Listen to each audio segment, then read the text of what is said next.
Hello, YouTubers. This is the second part of the Ladybug, Paper Mache Ladybug series. So here what I've done is I took this particular ladybug because I'm going to be making about 10 of these. These are 2 inches in length. I don't know from here to here what it is, but what I did was I'm making the initial frame or mold. You'll see other YouTube videos where they take this piece of cardboard, they'll crumple up a piece of newspaper. Oops. They'll take this piece of cardboard, they'll crumple up a piece of newspaper, and they'll glue it to here, and then they'll paper mache it over. But what I'm doing is I'm taking this 3 pieces of cardboard, and I'm, gluing them to each other. And then I'm going to put the paper mache around it. So this will be the mold. Particularly these are upcycled paper cardboard from a cardboard box is what I'm trying to say here. And I could probably do one more, but what I'm going to do is try this first as the inside of this ladybug, because I want to make these for refrigerator magnets. I also want to make them for other art projects or art ideas that I have. And I'm also going to be working on, as I said in my last video, 5 of these. Now what's interesting is you can see, and I really like this, with the paper mache, you can see as I'm moving it, you can see the shine. And I haven't even sealed this yet with Mod Podge. And this is going to be one of the lesser priced or least expensive ones. You can actually sand this down. You can put more layers on it, sand it down, etc., etc. You can waterproof these, put them in your garden or somewhere, on your lawn. So lots of ideas. And I'm going to be making them a little flatter than this one, but I still really like that ladybug. I might keep her. Her name is Lola, by the way, and she's going to be getting eyes and a mouth today.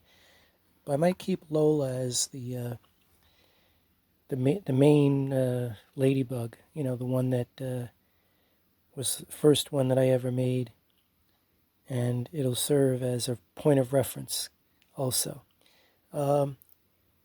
This one I've decided, I think what I'm going to do with this one is do this as a religious project.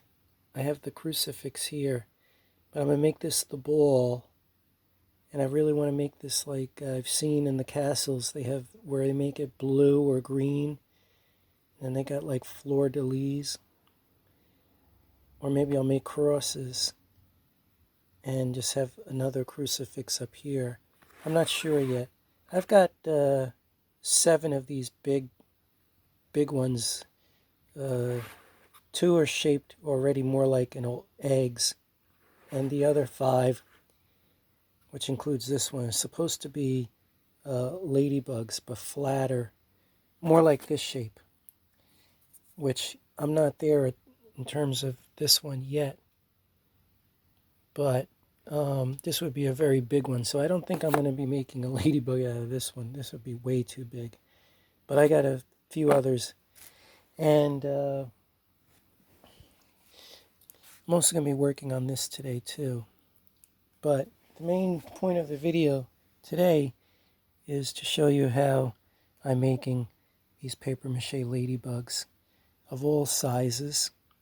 And I'm going to be making a tree later on today.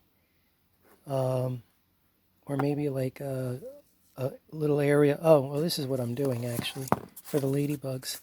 I'm making apple leaves. They don't eat leaves, by the way. But they hang out on leaves. They eat the aphids and mites. and the aphids eat leaves. Specifically, this variant of ladybug does not eat leaves, although the ladybug is part of a member of the beetle family. There's about 5,000 different types of ladybugs out there, and some of them do eat leaves. But for the most part, most ladybugs eat the mites, and they eat the aphids that eat the leaves. So they're very, very important for the environment. And they're just really cool, aren't they? So this one, I'm not making a ladybug. I've just decided that right here in the middle of the video. And I probably am going to shape this one like an egg. I'm actually liking the way this is turning out.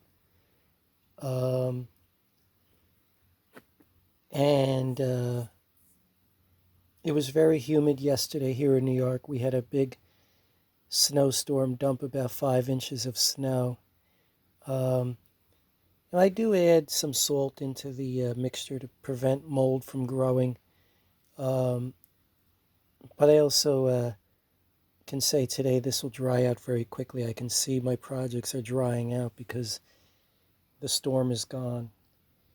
Tomorrow we're getting hit with rain here in New York, Long Island, and then I think we're getting another snowstorm this weekend. So it's going to be interesting to see. Oh, and again with the paper mache, I wanted to show you. I had made this initial mixture. You'll see the pink walls here. I had made this mixture to make the first bigger ladybugs. So I had so much of it because it was the first time I ever made it. I decided to use this box. I made this box and I was going to use it for something. Hadn't decided yet what I was going to use it for.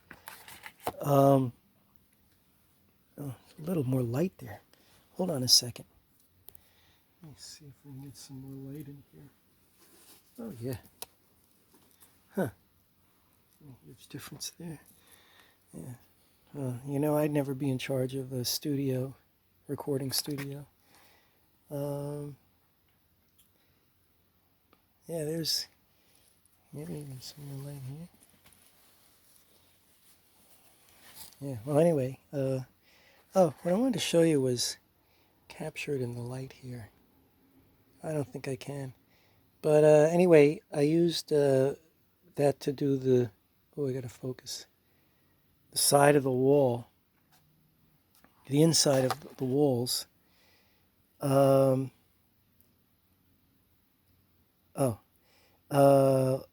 So this part is white, but it's not going to stay that way forever. I just wanted it to be as solid as the sides here. Let's see if I can put this into perspective. You can hear me tapping on it. Just trying to show you how sturdy it is. You hear the sound. It's solid. Once it dries, it's really rock hard. You have to hit it really hard to break it. Really, really hard. This would have less of a chance of chipping than, let's say, a ceramic. So it's got its advantages. But I don't know yet what I'm going to do with it. But this is more like an abstract, unplanned piece of art, which I like doing quite often. Usually like a day or two later, I'll get like a really cool idea. So, well, anyway, I've got some gluing to do because I'm going to be making 10 of these. And then I'm going to decide what the next insect I'm going to make is. But I'm also going to be working today on some apple leaves, which will serve not only as displays for the ladybugs, but for other things that you might have. Some of you out there might be collecting from England Wade mini figurines, which are about the size of these ladybugs. They can be smaller, they can be bigger. So you might want to have a display underneath it. So I'll be making leaves and shells and other things too from the paper mache and upcycling the cardboard. So stay tuned for many more creative ideas from the Blast of Our Past studio. This is Charles signing out on the second video on how to create the inside frame for your paper mache ladybug. All right, everybody, you have a great rest of your Monday. And be sure to drop me a message if you happen to win the next Powerball or Mega Million. Thanks so much. Bye-bye.